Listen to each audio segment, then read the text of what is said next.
Marie Reichert, the freshman from Germany, coming off of a real strong performance tonight. She ended up with 12 points, tying a career high, 11 in the first half to go along with 5 boards, 3 steals, 2 blocks, and 2 turnovers. Marie, your initial thoughts? Yeah, this loss just hurts. Like, it's always hard to win with a buzzer beater in the end, and I don't know, we just had a bad start. I think we fought back pretty well, and we fight it the whole game, but in the end, it was just unlucky. I don't know. Fell behind 16 points early on. What was the key to get you all back, not only there, but also in the second half when you were down 10? I think that we played aggressively. Like, we fought back, got in the paint, and scored under the basket. I think that was key to come back. Marie, I felt like when the ball went inside to you, when you went through that little 8-point spurt of your own, but when the ball went inside, when you had room, you were able to maneuver in there. Talk about how that came about. Yeah, I don't know. I just felt pretty well. I think my teammates gave me great passes, so it was easier to score, and yeah, I think that worked pretty well. In addition to causing problems for the Blazers with your defensive rebounding, especially in that first half to help get you all back in front by halftime, as time has gone on, you've become more of a three-point force for this team. Talk about that. Talk about what that process has been like for you to add that ability to knock down to 3 to your game. Yeah. So I've never really been a three-point shooter before I came here, but in practice, I always worked on it, and coach always wants me to shoot when I'm open, and I got better. Like, my three-point shot got better, and coach has always confidence in me and tells me, shoot when you're open, and yeah, the last couple of games I made some, and that gave me more confidence too, and yeah. Now there's good news, Marie, and I want you to relay this to the rest of your team when you go back in the locker room in just a second. Despite the loss, you still have a chance at the number 1 seed.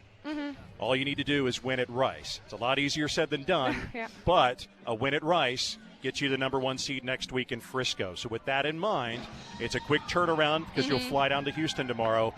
What do you think is going to be the focus with you and your teammates as you turn the page to the Owls? I think our total focus has to be on Rice now, so we have to just focus on that and fight back and get the win on Saturday. What does it mean, though, to you and your team to be able to have a chance at a regular season title? I mean, it's so big. It's like we fought for that so much, and we worked so hard in practice, and it's all we want. It means a lot to us. See you Saturday in Houston, Marie. All right, I see you. Thank you. We'll get Susan Montgomery's thoughts, but she joins me now along with the head coach of Old Dominion, Nikki McCray, after the Monarchs come up 3 points short in overtime after willing their way back from double digits down not once but twice. Coach, it was a struggle to try to breathe. You did a couple of times, but just came up a little short at the end of the day. Yeah, we did. I mean, first of all, thanks so much for this crowd that came out to really send our seniors out the right way. Obviously, we didn't get the win on our home court. That sucks. But it doesn't take away from what this group has done all year long on this floor. I mean, that's a very good basketball team. That's a very seasoned basketball team, and we just didn't get it done. But, you know, we still have an opportunity. We got to go to Rice. We got to figure out a way to win there. You know, but this team, you know, this is part of our growth and our maturity. You know, I'm not making any excuses for this team. We still got to get better in some areas. And when you play against a team that understands what championship looks like, they make you pay when you make a mistake, and they made us pay when we made mistakes. I'll get to Susan here in just a second, but I do want to ask you, this was a battle between the nation's best three-point percentage defense and Old Dominion. You were holding opponents to 23.4 from three for the season. UAB came in 7th in the country in three-point percentage offense at 38.5. Tonight you hold the Blazers to 5 of 7, including the nation's best three-point shooter, Rachel Childress, by many different metrics, to 0 for 6 from 3. What makes the Blazers such a hard team to beat regardless of where it is? I mean, they move extremely well without the ball. You know, they got a very good point guard. She understands the offense. She understands when, who, and at what time. You know, she understands when it's her time to go. And they got good, balanced role players that do their job.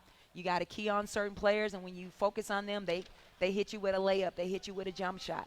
But they just play extremely hard, and they're well coached, and just have a lot of respect for their team and just, you know, their ability to understand what it's like to play in this environment and to play a championship type of game. I thought this was a championship type of game, and they've been in those situations.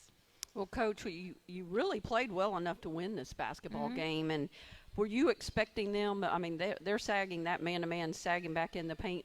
Is that what you guys were expecting that they would do to take away your driving lanes? I mean, it's not anything that we haven't seen all year long.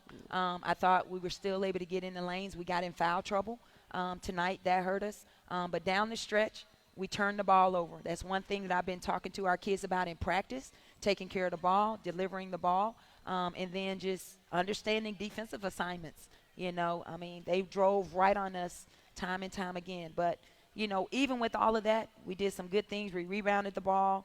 You know, I look at, you know, players like Marie Reichert. She stepped up, you know, big force. You know, Taylor was in foul trouble a lot. She only played 20 minutes. And, you know, we need a player like her, you know, on the floor.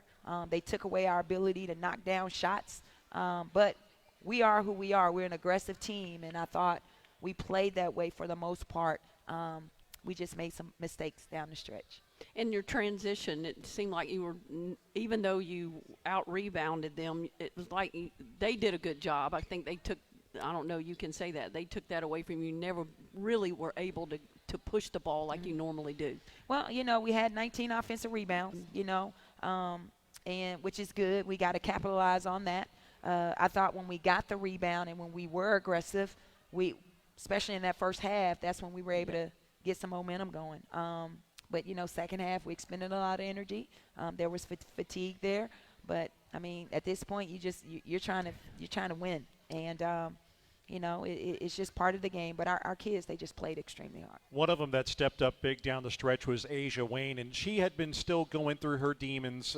She hadn't played very well by her standard the last few weeks, and that was the case for much of this game. It seemed like she was kind of forcing it, but then she started to will her way back into this one, hit a couple of big free throws for you all to force that overtime. Talk about her play. You know, definitely. I pulled her to the side. I said, she's got to put her stamp on this game, you know, and she's more than just, you know, people take away her driving lanes. Her ability to get in the paint and have solutions is good, but she ran down balls. You know, she got 4 key offensive rebounds that was crucial for us. She made some buckets down the stretch for us. You know, that was crucial. But when I look at this stat, 12 for 22 from the free throw line, you know, that to me is a big reason why we lost, not our inability to hit free throws down the stretch. But that has been an ongoing issue over this year and really even dating back to last year. How easy does it make that point to hammer home when you come up just a little bit short against a quality team like yourself in UAB? You know, I mean, we just got to focus. I mean, we just got to knock down free throws, and especially when we get in the tournament. You got to be able to hit free throws because those are the things that will win ball games for you. And, you know, their team, they were 9 for 11. They capitalized off of their free throws. As much as we get in the paint, we have to make free throws. Finally, Coach, I mentioned this to Marie Reichert when she talked to us, our player of the game here today, and I'll say it to you. I'm not sure if you're aware of this or not, but despite the loss to UAB tonight, the regular season championship is still yours for the taking. You go to Rice Saturday at 4:30 Eastern Time, back here on ESPN Radio 94.1. If you win and sweep the series against the Owls, you tie for the regular season championship. But more importantly, you get the 1 seed instead of the 2 in Frisco next week. You know, I think our body of work has, you know, it speaks for itself. I mean, we've played a great non-conference. I think our team have come in and really done some really good things in conference. So to be put in this position is a good thing, you know, and, you know, I like playing these types of games going into the conference because you're going to be battle tested. And this is something we got to learn from. Tomorrow morning we'll wake up and we're going to watch film and we're going to learn from this. We're going to get on a plane. We're going to get to the hotel. We're going to walk through and we're going to be ready for a good shoot around on Saturday and be ready for a Rice team that's, you know, going to try to protect their home court. Excited to call it, Coach, and looking forward to seeing you out there on Saturday. Thank you.